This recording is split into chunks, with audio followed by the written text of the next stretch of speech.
sécuriser l'approvisionnement énergétique et limiter la flambée des prix des hydrocarbures en Europe.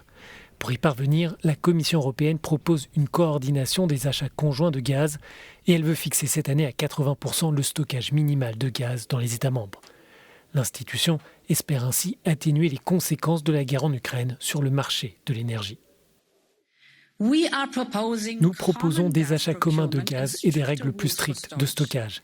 Car au lieu de faire de la surenchère et de faire grimper les prix, nous devrions peser de tout notre poids et commencer à acheter du gaz ensemble en tant qu'Européens et non comme 27 États membres différents.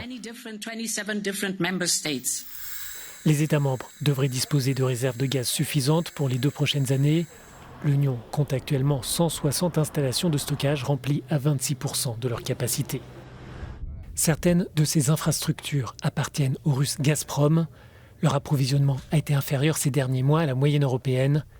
La Commission envisage désormais d'expulser l'entreprise du marché européen si elle ne remplit pas ses obligations. Plusieurs actions peuvent être entreprises si elle n'agit pas. Par exemple, s'il y a une certification, vous pourriez la retirer et ainsi éviter que ces entreprises opèrent en Europe. Je pense qu'il y a des moyens légaux, pas nécessairement la nationalisation, qui peuvent être utilisés pour pousser ces entreprises à remplir leurs stocks. La Commission ne souhaite pas pour le moment intervenir pour réguler les marchés. Certains pays membres s'opposent à une telle mesure.